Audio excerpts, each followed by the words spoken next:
A heavy gavel echoed through Cook County Circuit Court, sealing what felt like another open and shut case. Detective Mitchell Gannon sat in the witness box, exuding arrogant confidence as he testified against an unassuming black woman he had arrested on a desolate stretch of road. He thought she was a nobody, an easy target for a planted evidence shakedown. He was dead wrong. Gannon was blindly walking into a meticulously orchestrated federal trap, completely oblivious that the woman silently taking notes across the room was an undercover FBI agent specifically assigned to destroy his life. The streets of Chicago's South Side can hide a multitude of sins, especially when the temperature drops below freezing and the freezing wind off Lake Michigan drives everyone indoors. It was November 14th, a Tuesday night, and the avenues were slick with freezing rain. In the shadowy confines of an unmarked police cruiser, Detective Mitchell Gannon of the 8th District was hunting. Gannon was a 14-year veteran of the force, a man whose reputation within the department was a carefully curated mix of high arrest statistics and whispered rumors. To the brass downtown, he was a highly effective tough-on-crime detective who consistently pulled narcotics off the streets. To the residents of the neighborhoods he patrolled, he was a tyrant. For years, complaints had piled up at the Civilian Office of Police Accountability, allegations of illegal searches, excessive force, racial profiling, and planted evidence. But somehow, the internal investigations always cleared him. The dashcam footage was always conveniently corrupted. The witnesses were always too intimidated to testify. Gannon operated with the absolute certainty of a man who believed he was untouchable. A few miles away, driving a battered 2008 Honda Civic with a flickering left taillight, was Chloe Winters. To anyone looking at her, Chloe was just an exhausted woman heading home from a late shift. She wore a faded grey nursing scrub top, a frayed winter coat, and a tired expression. But the Honda Civic was not her car. The nursing scrubs were a costume, and Chloe Winters was not a civilian. She was a special agent with the Federal Bureau of Investigation attached to the Chicago Public Corruption Task Force. For 8 months, the FBI had been quietly building a sprawling federal case against a ring of corrupt officers in the 8th District. The Bureau had received credible intelligence from a confidential informant that Gannon was the ringleader of a shakedown crew. They targeted vulnerable minorities, usually late at night, executing illegal traffic stops. If the driver had cash, it was confiscated as suspected drug proceeds. If they didn't, and Gannon needed to boost his arrest quota, he would plant a small bag of narcotics, force a plea deal, and ruin a life without a second thought. The FBI needed him caught dead to rights. They needed an airtight, undeniable perjury trap. And Chloe, a brilliant undercover operative with a background in behavioral psychology and law, had volunteered to be the bait. At 11:42 p.m. Chloe purposefully turned onto Halsted Street, ensuring her flickering taillight was fully visible to the unmarked cruiser idling in the alleyway. Her heart rate remained a steady calm, 65 beats per minute. The Honda Civic was heavily modified. Buried within the dashboard, the rearview mirror, and the headliner were 4 high-definition, low-light federal recording devices. A continuous encrypted audio stream was currently transmitting directly to a surveillance van parked 3 blocks away, where Special Agent in Charge David Ross sat listening through a headset. Behind her, the cruiser pulled out of the alley. The headlights flashed. Then, the inevitable burst of red and blue lights illuminated the rain-streaked windows of the Honda. Showtime. Chloe whispered, her voice barely registering above the hum of the heater. Suspect is initiating the stop. Target is Mitchell Gannon. I am pulling over at the intersection of 63rd and Halsted. She eased the Civic to the curb, shifting her posture to appear tense and anxious. The universal body language of a citizen terrified of a late-night police encounter. In her rearview mirror, she watched Gannon step out of his vehicle. He was a large, imposing man, wearing a tactical vest over his uniform, a heavy flashlight gripped in his right hand. He didn't approach the window immediately. He took his time, walking slowly around the back of the Honda, shining his flashlight into the back seat, asserting dominance before a single word was spoken. When he finally reached her window, he tapped the glass hard with the metal casing of his flashlight. Chloe rolled it down, shivering as the freezing wind whipped into the cabin. "License, registration, and proof of insurance," Gannon barked, leaning in uncomfortably close.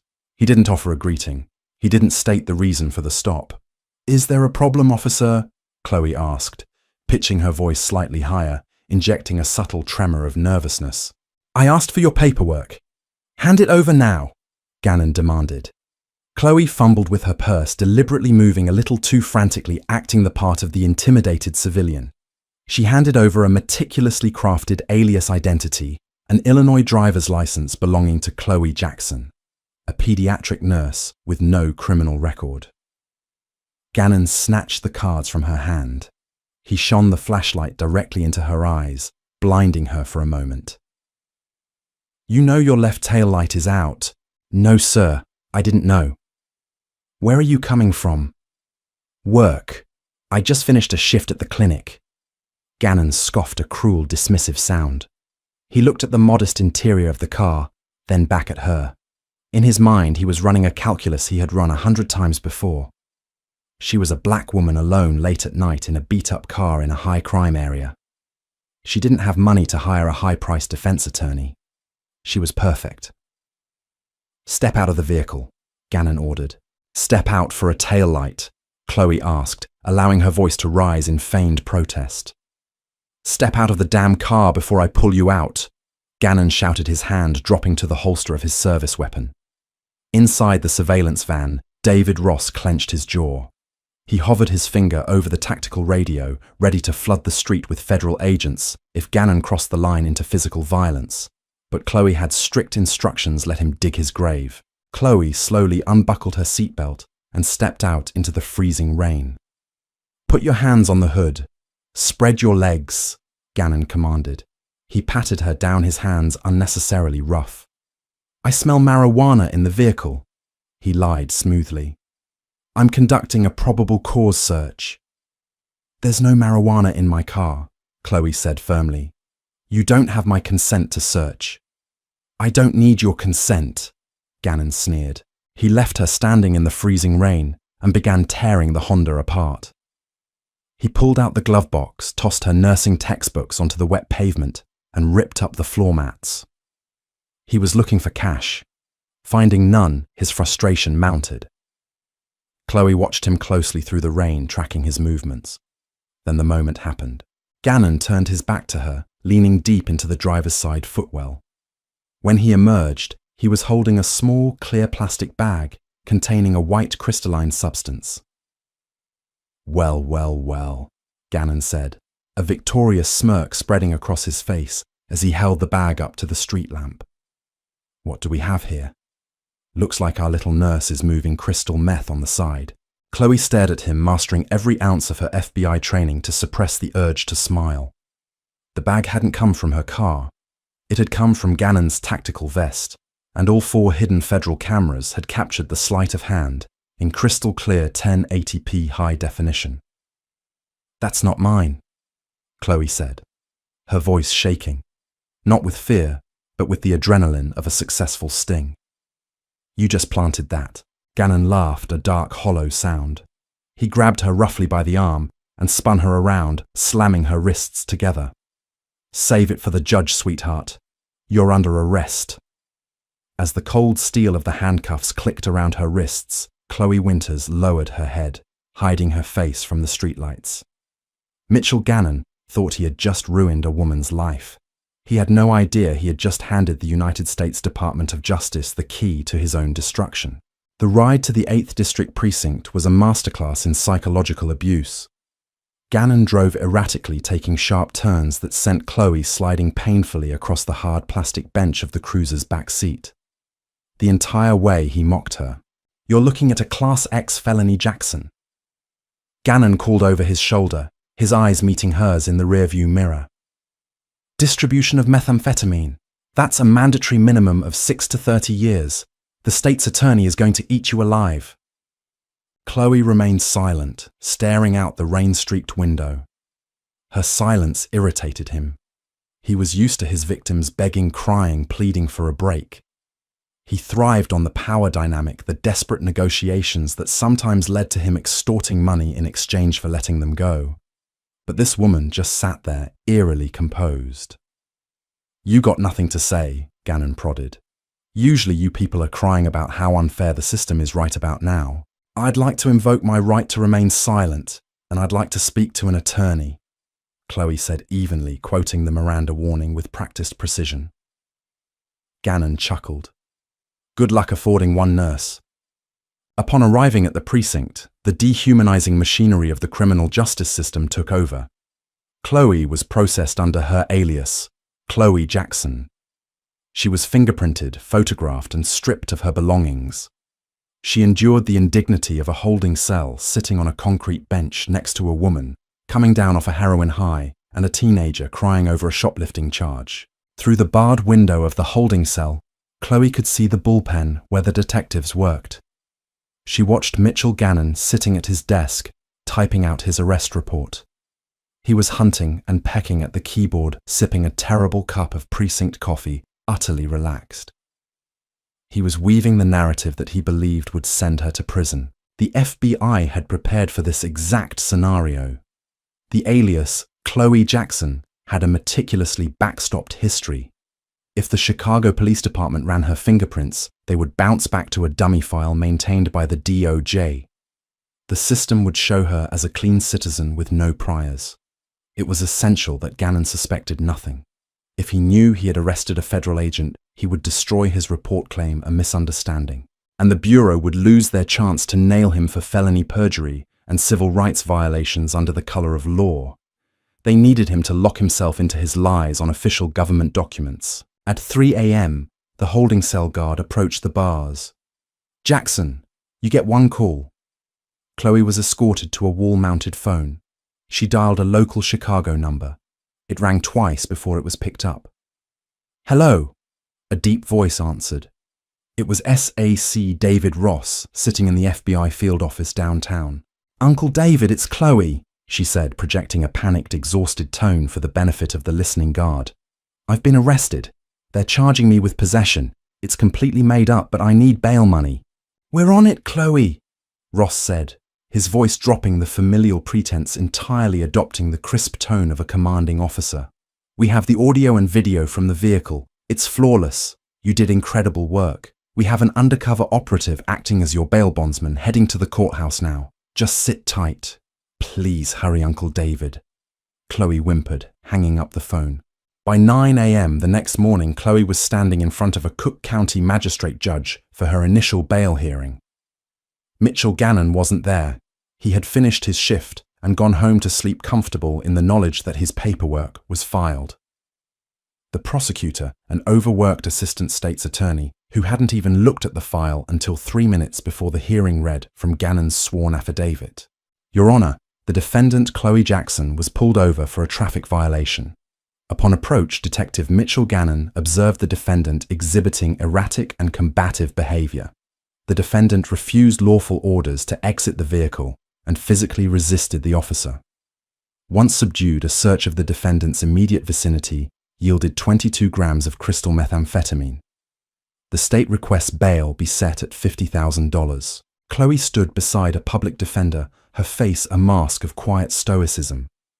She listened to the lies cataloguing every single false statement. Combative behavior, physically resisted, subdued. Gannon hadn't just planted the drugs. He had escalated the narrative, adding resisting arrest to ensure she looked violent and unhinged to a jury. Every word he wrote was a separate count of official misconduct and perjury. The judge set bail. The undercover FBI bondsman posted it within the hour. Chloe walked out of the courthouse, stepping into a black SUV waiting at the curb. As soon as the doors closed, the facade of Chloe Jackson, terrified nurse, vanished. She leaned back against the leather seats, exhaling a long, steady breath. David Ross handed her a tablet. On the screen was a scanned copy of Gannon's official police report. "He went all out," Ross said grimly. "He claims you lunged at him. He signed a sworn affidavit under penalty of perjury." Chloe read the report, her eyes tracking the typed lines of fiction. "He's greedy. He couldn't just settle for the drug charge. He wanted to make sure I had zero credibility. She handed the tablet back, her expression hardening into absolute resolve. Let him have his fun. I want him on the stand. I want him to testify to every single word of this under oath. We're going to let it go all the way to the preliminary hearing, Ross confirmed. We let him commit perjury in open court. We let the state's attorney commit to the prosecution, and then we drop the hammer. For the next 4 months, Chloe Winters lived a double life. By day, she worked her actual job at the FBI field office, coordinating with the United States Attorney's Office to build the federal indictment against Gannon and 3 other officers implicated in his ring. By night, she maintained the fiction of Chloe Jackson. She attended mandatory court check-ins. She sat in the bleak waiting rooms of the Cook County Courthouse, blending in with the dozens of other citizens caught in the grinding gears of the justice system. She hired a private defense attorney named Leonard Fisk. To the outside world, Fisk was a sharp, aggressive criminal defense lawyer who specialized in taking on the CPD. In reality, Fisk was a former federal prosecutor who had been read into the FBI's undercover operation. His job was to guide the case to the preliminary hearing without tipping off the state's attorney or Gannon that a trap had been set. The tension during those 4 months was agonizing. Gannon's defense attorney friends repeatedly reached out to Fisk, offering plea deals. Plead guilty to possession, we'll drop the resisting arrest charge. 3 years probation. Fisk, acting on Chloe's instructions, adamantly refused every offer. He demanded an evidentiary hearing. He demanded that Detective Mitchell Gannon take the stand to testify about the night of the arrest. Gannon, arrogant to the point of blindness, happily obliged. He viewed the hearing as a nuisance, a minor inconvenience required to crush a stubborn defendant. He had testified hundreds of times. He knew exactly how to play the judge, how to speak with polite deference, how to look like the thin blue line protecting the city from chaos. He didn't know the storm that was gathering just over the horizon. March 12th, the morning of the preliminary evidentiary hearing. The courtroom of the Honourable Patricia O'Connor was a grand wood-panelled chamber that smelled of floor wax and old paper. Judge O'Connor was a no-nonsense jurist, a former prosecutor known for being highly favourable to law enforcement. She had presided over dozens of Gannon's cases in the past and had never found a reason to doubt his testimony. At the prosecution table sat William Keller, an ambitious assistant state's attorney. Keller believed in the case. He had read Gannon's report, and to him, it was a standard righteous bust. He had no idea he was acting as an unwitting pawn in a federal sting operation. At the defense table sat Leonard Fisk, adjusting his silk tie and organizing a thin manila folder. Beside him sat Chloe.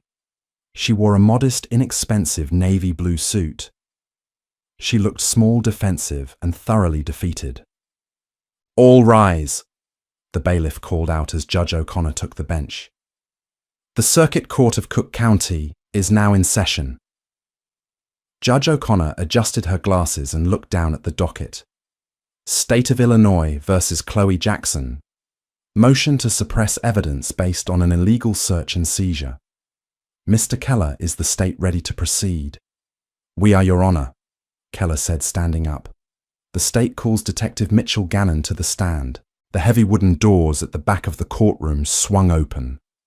Detective Gannon strode down the center aisle. He was in his Class A dress uniform, the brass buttons polished to a mirror shine his badge gleaming on his chest. He carried himself with the heavy, self-assured swagger of a man who owned the room. He didn't even look at Chloe as he walked past the defense table. She was completely beneath his notice. Gannon stepped into the witness box, raised his right hand, and placed his left on the Bible. "Do you swear to tell the truth, the whole truth, and nothing but the truth? So help you God?" the clerk asked. "I do," Gannon replied, his voice deep and resonant. Chloe watched him from the defense table. She pulled a yellow legal pad toward her and picked up a pen. The moment he uttered those 2 words, "I do," the trap officially snapped shut. Everything he said from this point forward under oath in a court of law would be used to dismantle his life. Prosecutor Keller walked to the podium. "Detective Gannon, for the record, could you state your name, rank, and years of service Mitchell Thomas Gannon. Detective, Chicago Police Department, 8th District. 14 years on the force. He answered smoothly, looking directly at the judge to establish rapport. Detective, I'd like to direct your attention to the night of November 14th of last year. Were you on duty? I was. And did you have occasion to interact with the defendant, Chloe Jackson? Keller gestured toward the defense table. Gannon finally turned his head and looked at Chloe. He let a flicker of professional disappointment cross his face, the look of a disappointed father. Yes, I did. I observed the defendant's vehicle, a 2008 Honda Civic, traveling northbound on Halstead Street. The vehicle was swerving erratically, crossing the center yellow line twice, and the driver's side taillight was non-functioning. Lie number 1, Chloe thought, making a small check mark on her yellow legal pad. The video evidence would show her driving perfectly straight, maintaining the speed limit. What did you do upon observing this? Keller asked. I initiated a traffic stop for the safety of the public, Gannon testified. I approached the vehicle. The defendant was extremely agitated. Her pupils were dilated. She was sweating profusely despite the freezing temperatures, and she was speaking rapidly. Lie number 2, check. Did you ask her to step out of the vehicle? I did, sir. Standard procedure when a driver is exhibiting signs of intoxication. However, the defendant refused. She became verbally abusive, shouting profanities, and actively resisted my commands. When I opened the door to assist her out of the vehicle, she lunged at me, attempting to strike me in the chest. Judge O'Connor frowned, looking over the top of her glasses at Chloe, with a distinct expression of disapproval. Lunging at a police officer was a fantastic way to guarantee a judge would deny a motion to suppress. How did you respond to the defendant's physical aggression, Detective? I utilized a standard department-approved control hold, Gannon said, smoothly sounding like a textbook. I neutralized the threat, secured the defendant in handcuffs, and placed her against the hood of my cruiser to prevent further violence. Lie number 3. Lie number 4. Check. Check. Chloe's pen scratched quietly against the paper. Beside her, Leonard Fisk was perfectly still, his face an unreadable mask of professional detachment. And following the arrest, did you conduct a search? Keller asked, moving toward the climax of the narrative. Yes. Incident to a lawful arrest, and having detected the distinct chemical odor of narcotics emanating from the vehicle, I conducted a search of the immediate wingspan of the driver's seat. Tucked underneath the driver's side floor mat, I discovered a clear plastic baggie containing a white crystalline substance. Did you later test this substance? Yes, sir. It field tested positive for methamphetamine, 22 grams. Thank you, Detective, Keller said, turning to the judge. Your Honor, the state submits that the traffic stop was entirely lawful based on the traffic violations and erratic driving. The subsequent search was lawful incident to arrest after the defendant's unprovoked assault on an officer. We ask that the defense's motion to suppress be denied. Thank you, Mr. Keller, Judge O'Connor said. She turned her attention to the defense table. Mr. Fisk, you may cross-examine the witness, though I must warn you the testimony seems quite clear. Leonard Fisk stood up slowly. He buttoned his suit jacket, picked up his thin manila folder, and walked out from behind the table. He didn't go to the podium. He walked directly toward the witness box, stopping just a few feet away from Gannon. The courtroom was dead silent. Gannon leaned back in his chair, resting his hands on his belt. He looked at Fisk with a faint, patronizing smile. He was ready for the usual defense attorney tricks. He was ready to bat away questions about lighting, about the chain of custody, about probable cause. Good morning, Detective Gannon. Fisk said, his voice quiet, almost conversational. Good morning, Counselor, Gannon replied. You've been on the force for 14 years, is that correct? That is correct. 14 years of making arrests, writing reports, swearing affidavits, and testifying under oath in this very courthouse. I take my duties seriously, yes. I'm sure you do, Fisk said. He paced a few steps to the right, keeping his eyes locked on Gannon. Detective, let's talk about the night of November 14th. You testified under oath today, and you swore in your official police report that my client's vehicle was swerving erratically across the center line. That's right. And you testified that when you approached the vehicle, my client was sweating, verbally abusive, and ultimately physically lunged at you. She did, Gannon said firmly. Fisk stopped pacing. He tilted his head slightly. Detective, are you aware of the penalties for aggravated perjury in the state of Illinois? Prosecutor Keller shot out of his chair. Objection. Argumentative counsel is intimidating the witness. Sustained, Judge O'Connor snapped. Mr. Fisk, mind your tone. The detective has answered your questions. My apologies, Your Honor, Fisk said, not looking the least bit apologetic. He turned back to Gannon. Detective Gannon, when you patrol, you drive an unmarked cruiser, correct? Yes. Does that cruiser have a dash cam? Gannon smirked. It does. Unfortunately, as I noted in my supplemental report, the dashcam system experienced a hard drive failure that week. It was scheduled for maintenance. There is no footage of the stop. How convenient, Fisk murmured. Objection, Keller called out again. Sustained. Mr. Fisk, ask a question, the judge warned. Of course, Fisk said. He walked back to the defense table. He didn't pick up a legal document. Instead, he reached into his briefcase and pulled out a small black rectangular object. A high-capacity encrypted hard drive. He held it up so the entire courtroom could see it. Detective Gannon. Fisk said, his voice suddenly losing all its conversational warmth, dropping into a tone of absolute chilling authority. If your dashcam was broken, would you be surprised to learn that my client's vehicle was equipped with 4 hidden federally issued 1080p surveillance cameras? The smirk vanished from Mitchell Gannon's face so fast it looked as if he had been slapped. The color drained from his cheeks, leaving him a sickening ashen gray. In the gallery behind the prosecution, 2 men in identical dark suits stood up and quietly moved to block the rear exit of the courtroom. Judge O'Connor leaned forward, her brow furrowed in deep confusion. Mr. Fisk, what exactly are you holding? Fisk turned to the judge. Your Honor, I am holding a decrypted copy of a continuous multi-angle audio and video recording of the traffic stop in question.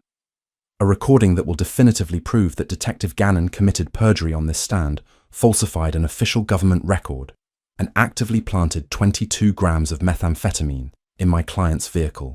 Prosecutor Keller looked like he was going to be sick. He looked from Fisk to the judge, and then slowly to Gannon. Gannon was gripping the wooden rail of the witness box so hard his knuckles were stark white. His mouth opened, but no sound came out. Furthermore, Your Honor. Fisk continued, his voice ringing through the stunned silence of the courtroom. He gestured toward the defense table where Chloe was slowly standing up. The aura of the defeated, terrified victim was entirely gone. She stood tall, her posture radiating the disciplined, lethal authority of a federal agent. I need to formally correct the record regarding my client's identity, Fisk said. The woman sitting at the defense table is not a pediatric nurse named Chloe Jackson. She is Special Agent Chloe Winters of the Federal Bureau of Investigation. The silence in the courtroom was absolute.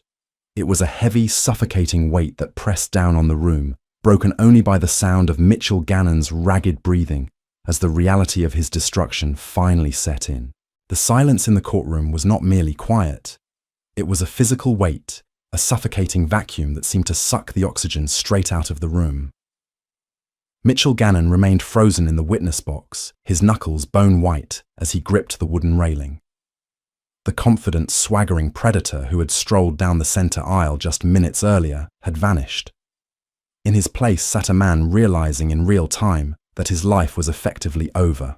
Assistant State's Attorney William Keller was the first to break the paralysis. He took a stumbling step backward from the podium, his face draining of color. As a prosecutor, Keller's entire career relied on the integrity of his police witnesses. If he pushed a case built on planted evidence and perjury, he wouldn't just lose his job. He could face disbarment and criminal conspiracy charges. Your Honor. Keller stammered, his voice cracking, completely abandoning his case. The state was entirely unaware of these developments. Judge Patricia O'Connor did not look at Keller. Her eyes, magnified by her reading glasses, were locked onto Mitchell Gannon. Judge O'Connor was fiercely protective of her courtroom's integrity.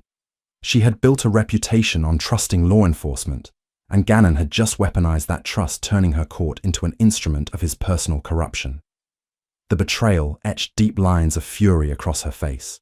"Mr. Fisk," Judge O'Connor said, her voice dropping an octave cold and razor-sharp.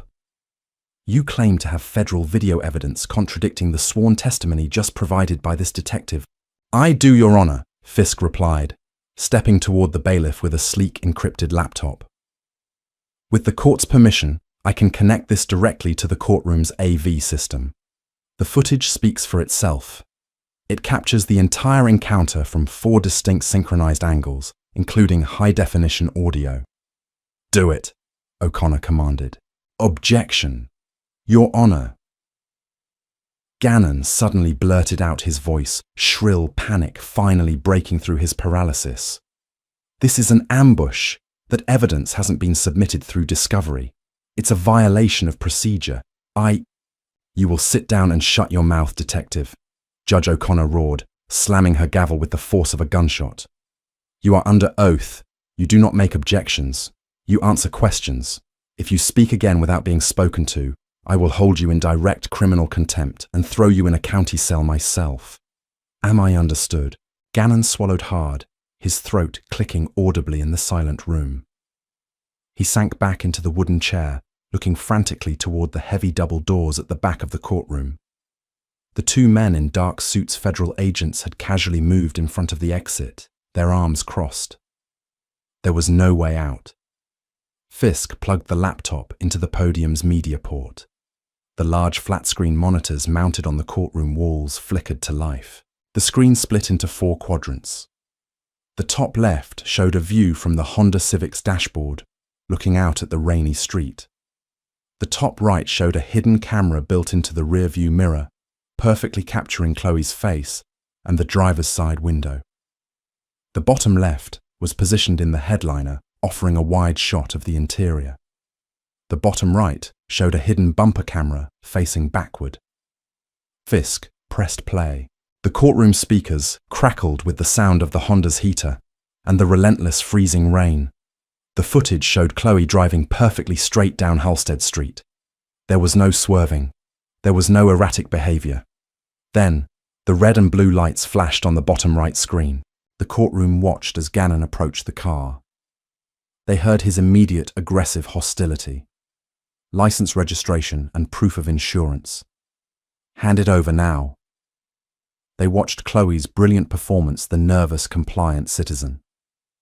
They watched as she handed over her documents with trembling hands. There was no shouting from her. There were no profanities. Judge O'Connor leaned forward, her eyes narrowing as the video played. She looked from the screen down to Gannon, who was now sweating profusely, a thick bead of moisture rolling down the side of his face, soaking into the collar of his dress uniform. The video progressed to the search. The entire courtroom watched as Gannon ordered Chloe out of the car into the freezing rain. They watched him tear the vehicle apart. And then the critical moment arrived. "I will direct the court's attention to the bottom left quadrant," Fisk said loudly, pausing the video. He zoomed in on Gannon's back as the detective leaned into the driver's side footwell. Fisk advanced the video frame by frame. At a quarter speed, the high-definition camera caught it all. Gannon's right hand slipped down to the utility pouch on his tactical vest. 2 of his fingers pinched a small, clear plastic baggie. He pulled it out, palmed it, and in a single practiced motion, dropped it beneath the floor mat. A second later, he pulled his hand back, gripping the baggie, as if he had just discovered it. "Well, well, well," Gannon's recorded voice echoed through the shocked courtroom. "Looks like our little nurse is moving crystal meth on the side." Fisk hit pause again. The image of Gannon holding the planted drugs was frozen on the screens. "Your Honor," Fisk said, closing the laptop with a definitive snap. Detective Gannon did not make a lawful arrest. He orchestrated a kidnapping. He committed aggravated perjury on this stand. He manufactured evidence to falsely imprison a federal agent. Prosecutor Keller didn't even wait for the judge to ask him for a response. He practically sprinted to the podium, desperate to distance the state of Illinois from the radioactive detective. Your Honor, the state moves to immediately dismiss all charges against the defendant with prejudice, Keller practically shouted. Furthermore, the state's attorney's office will be opening an immediate independent criminal investigation into Detective Gannon's conduct in this matter. Judge O'Connor looked disgusted. Motion to dismiss granted. Agent Winters, you are free to go. Mr. Keller, you're a bit late to the party. I suspect the federal government already has dibs. Before O'Connor had even finished her sentence, the two men at the back of the courtroom began walking down the aisle. At the same time, Chloe Winters stepped out from behind the defense table. She walked calmly across the well of the court, approaching the witness stand. Gannon looked down at her, his chest heaving. His bravado was entirely gone, replaced by the cornered panic of a trapped animal. You, he whispered, his voice trembling. You set me up. I gave you a canvas, Mitchell. Chloe said, her voice devoid of any emotion, cold and clinical. You painted the picture yourself. She reached beneath her suit jacket and pulled out a pair of federal-issue steel handcuffs. Mitchell Gannon. Chloe announced, her voice carrying clearly over the murmurs of the gallery. You are under arrest for violation of Title 18 United States Code, Section 242, deprivation of rights under color of law. You are also under arrest for federal perjury, evidence tampering and obstruction of justice. You can't do this here, Gannon hissed, trying to stand up, but his legs betrayed him. He slumped back against the wood. I want my union rep. I want the FOP attorney. You don't get the Fraternal Order of Police for federal civil rights violations, Mitch, Chloe said. She grabbed his right wrist, twisting it behind his back with practiced leverage, and snapped the steel cuff shut. Stand up. When he didn't move fast enough, the two federal agents who had marched down the aisle flanked the witness box, hauling the heavy detective to his feet. Chloe secured his left wrist. The loud click, click, click of the ratcheting metal echoed in the stunned courtroom. As they marched Mitchell Gannon out of the courtroom in his dress uniform, parading him past the judge, he had lied to the prosecutor, he had manipulated, and the gallery of onlookers who were now recording him on their cell phones, Chloe felt no triumph, only a grim, hardened resolve. Taking Gannon off the board was just the beginning. Now they were going to use him to tear down the entire precinct. The interrogation room at the Everett McKinley Dirksen United States Courthouse was deliberately designed to strip away a suspect's sense of control. There were no windows. The walls were painted a sterile institutional grey. The temperature was kept at a brisk 64 degrees. The table was bolted to the floor and the heavy metal door locked from the outside. Mitchell Gannon sat in a rigid metal chair, his wrists now shackled to a heavy ring bolted into the center of the table. They had stripped him of his dress uniform, confiscating it as evidence, and issued him an orange standard-issue federal holding jumpsuit. The transformation was complete. He was no longer an officer of the law. He was an inmate. For 3 hours he sat alone. This was standard FBI behavioral strategy. They let him marinate in his anxiety. They let the adrenaline of the arrest wear off, leaving behind a crashing wave of exhaustion and reality. Gannon knew how interrogations worked. He had conducted hundreds of them himself. But knowing the playbook and being the target of it were two entirely different things. He kept looking at the two-way mirror, knowing they were watching him, analyzing his body language, waiting for his breaking point. Finally, the heavy lock clicked. The door swung open and Special Agent Chloe Winters walked in. She had changed out of her courtroom suit and was now wearing tactical trousers, a black polo shirt, and a shoulder holster carrying her standard-issue Glock 19. She was followed by Special Agent in Charge David Ross, a silver-haired, imposing man who carried a thick accordion file bursting with documents. Neither of them spoke. They pulled out the metal chairs opposite Gannon and sat down. Ross dropped the massive file onto the table with a heavy, intimidating thud. Gannon tried to project defiance, but his eyes were bloodshot and a slight tremor rattled his jaw. I told the marshals downstairs. I'm not saying a damn word without an attorney. You have an attorney, Mitchell. Ross said smoothly, his voice a low, gravelly rumble. Bradley Hayes, highly respected defense lawyer. We called him an hour ago. He said he'd be here, but then we sent over the preliminary discovery file. The video of you planting the meth, the audio, the sworn affidavit where you committed federal perjury. Ross leaned forward, resting his forearms on the table. Mr. Hayes called back 10 minutes later. He said he has a conflict of interest and will not be representing you.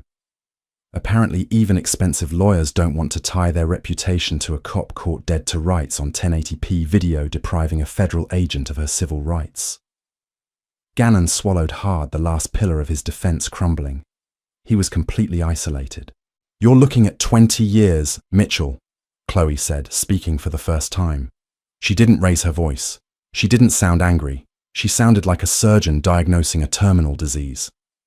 Under the colour of law statutes, considering you used a firearm to effectuate the illegal arrest, the federal sentencing guidelines mandate a minimum of 2 decades in a maximum security penitentiary. And as a former cop, they'll have to put you in protective custody.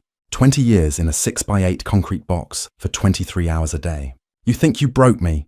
Gannon sneered, trying to summon a hollow bravado. I've been in this city a long time. The union won't let a federal witch hunt railroad a decorated detective. Ross chuckled. It was a cold, humourless sound. He opened the thick accordion file. Let's talk about your union, Mitchell. Let's talk about your so-called brotherhood, Ross said, sliding a printed transcript across the metal table. Do you know what a Title III wiretap is? Gannon's eyes darted down to the paper, a sickening feeling twisting in his gut. We didn't just target you. Detective Chloe explained, leaning back in her chair. You're a symptom. We're going after the disease. We've had a federal wire on Captain Richard Kincaid's personal cell phone for the last 90 days. We know exactly how the 8th District Shakedown crew operates. We know you target undocumented immigrants and lower-income minorities because you know they won't complain to COPA. We know you seize cash and split it in the precinct locker room. Gannon stared at the transcript. It was heavily redacted, but the unredacted portions were devastating. Read the highlighted section, Mitch, Ross urged softly. That's a conversation from last Thursday between Captain Kincaid and Sergeant Miller, right after the state's attorney requested an evidentiary hearing for the Chloe Jackson case. Gannon's eyes tracked across the yellow highlighter ink. Kincaid Gannon is getting sloppy. If this nurse actually pushes this to a hearing, the SA is going to ask questions. Miller Mitch says he's got it under control. The dashcam was busted. Kincaid. I don't care what he says. If internal affairs or the feds even sniff around this, we cut him loose. We pull his jacket, we feed him to the wolves, and we claim he was a rogue element acting alone. I'm not losing my pension for that meathead. Gannon stopped reading. The air in the room felt thick and unbreathable. The brotherhood he had used to justify his corruption, the chain of command he thought would protect him, had been planning to throw him under the bus at the first sign of trouble. He had sacrificed his morality for a system that viewed him as entirely disposable. They don't care about you, Mitchell, Chloe said, her voice dropping into a register of quiet, persuasive reason. Captain Kincaid is sitting in his office right now drafting a memo to the superintendent stating he had long held suspicions about your conduct. They are going to pin every dirty arrest, every missing dollar, and every planted bag of dope on you. They are going to make you the sole scapegoat. Gannon looked up at Chloe. The defiance was completely gone. He looked broken, terrified, and suddenly violently angry. But the anger wasn't directed at the FBI anymore. It was directed at the men who had abandoned him. What do you want? Gannon rasped, his voice barely a whisper. David Ross reached into the file and pulled out a fresh, crisp document. He placed it squarely in front of Gannon alongside a black ballpoint pen. At the top, bold black letters read, Proffer Agreement and Cooperation Pact. We want the whole house, Ross stated plainly. We want Kincaid. We want Miller. We want every officer in the 8th District who took a dime of dirty money or planted a single piece of evidence. You sign this document, you are waiving your right to a trial. You plead guilty to 1 count of civil rights violation, and you agree to wear a wire. Gannon stared at the pen. If I wear a wire against Kincaid, I'm a dead man walking. If you don't, Chloe countered, you are going to federal prison for 20 years, and Kincaid will spend his retirement on a golf course in Florida laughing at you. We will recommend a downward departure at sentencing, Ross added, playing the final card. You help us bring down the command structure, we asked the judge, for 5 years instead of 20. You do 3.5 with good behavior in a low-security federal camp. That's the deal. It expires the second I walk out that door. Gannon sat in agonizing silence. The hum of the ventilation system seemed deafening. He looked at the transcript of his captain plotting to destroy him. He looked at the video still of himself planting the meth. He was trapped in a box entirely of his own making. Slowly his shackled hand reached out. His fingers trembled as they closed around the black pen. Mitchell Gannon pressed the tip to the paper and signed his name, officially turning the apex predator of the 8th District into a federal rat. Chloe Winters watched him sign, her expression entirely neutral. She stood up, smoothing the front of her tactical shirt. Welcome to the task force, detective. We have a lot of work to do. Mitchell Gannon returned to the 8th District Precinct 3 days later under a carefully constructed federal cover story. The official narrative handed down by the state's attorney was that the Chloe Jackson case had been dismissed due to a severe chain of custody error regarding the evidence.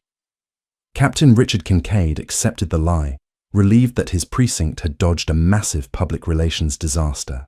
He had no idea that the man walking back into the bullpen was a walking federal surveillance node. Buried deep within the thick Kevlar fibers of Gannon's service vest was a state-of-the-art microtransmitter, broadcasting a continuous encrypted signal directly to Chloe Winters and David Ross in an unmarked van 2 blocks away. For 6 agonizing weeks, Gannon lived on a razor's edge. Every conversation, every ride-along, every locker room whisper was captured. The FBI didn't just want Kincaid, they wanted the entire network. Gannon was forced to initiate conversations about illicit cash seizures, prompting his fellow officers to implicate themselves. The climax of the operation occurred on a humid Friday night inside Kincaid's private office. Gannon, sweating profusely beneath his uniform, closed the heavy wooden door behind him. He needed Kincaid to explicitly detail the precinct's slush fund. Boss, we need to talk about the Ramirez raid. Gannon said, his voice tight, referring to an illegal shakedown of a local auto body shop the previous week. Officer Thomas Baxter is getting paranoid. He thinks Internal Affairs is looking at the seizure logs. We pulled 40 grand out of that safe, and you only logged 10. Kincaid leaned back in his leather chair, steepling his fingers. He stared at Gannon for a long, suffocating moment. Are you wearing a wire, Mitch?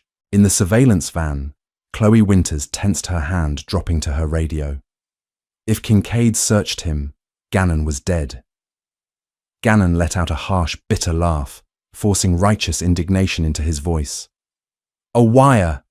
After I just took the heat for the Jackson mess so this whole house wouldn't burn down. If you don't trust me, Richard, pull my badge right now. Kincaid studied him, then slowly relaxed. Calm down. I have to ask. Tell Baxter to shut his mouth. The remaining 30 grand went into the offshore account in the Caymans, just like the money from the West Side narcotics sweeps. We divide the dividends at the end of the fiscal year per the usual arrangement. Nobody is looking at the logs. In the van, Chloe exhaled a sharp breath, a cold smile touching her lips. Got him, she whispered. Kincaid had just confessed to money laundering, grand larceny, and conspiracy on federal tape. The house of cards was finally ready to fall. The raid happened on May 18th, precisely at 5:30 a.m. Before the morning shift could even pour their coffee, 20 black tactical SUVs swarmed the 8th District Precinct. Heavily armed FBI SWAT teams secured all exits, flooding the building in a synchronized wave of federal authority. Captain Richard Kincaid was pulled directly from his desk, his coffee spilling across his precious seizure logs, as federal agents slammed him against the wall and locked his wrists in heavy steel handcuffs. Down the hall, Officer Thomas Baxter and 6 other corrupt patrolmen were disarmed and marched out into the blinding morning sun, stunned and humiliated in front of the local news cameras that the DOJ had tipped off. Chloe Winters stood in the precinct lobby, wearing her FBI windbreaker, watching the parade of disgraced cops. When Kincaid was marched past her, he locked eyes with her, his face twisting in a mix of fury and dawning realization. He finally recognized the woman from the dismissed traffic stop case. "You," Kincaid spat. "Me," Chloe replied simply. "You're looking at 20 years in a federal penitentiary, Captain. Watch your step on the way out." Mitchell Gannon was also arrested that morning to maintain his cover, but the truth was revealed during the unsealing of the federal indictments. In total, 14 officers of the 8th District were charged under the RICO Act. Kincaid fought the charges and lost, receiving a 22-year sentence in a maximum security facility. True to their word, the FBI submitted a downward departure for Gannon. He pled guilty to his civil rights violations and received 5 years in a low-security federal prison. He lost his badge, his pension, his freedom, and his reputation. As the sun set over the purged precinct, Chloe Winters quietly slipped out the back door, got into her unmarked vehicle, and drove away. There were always more predators hiding behind a badge, and she was already hunting the next one. The spectacular downfall of the 8th District serves as a chilling reminder that those who wield absolute power are never truly untouchable. Mitchell Gannon believed his badge was a shield that allowed him to prey on the innocent in the dark, entirely unaware that a far more dangerous predator was waiting for him in the shadows. Justice, it turns out, wears many disguises, and sometimes it looks just like the perfect victim. Thank you so much for listening to this true crime deep dive. If this story of corruption, betrayal, and ultimate justice kept you on the edge of your seat, please hit that like button, share the video with your fellow true crime addicts, and subscribe to the channel for more unbelievable real-life stories.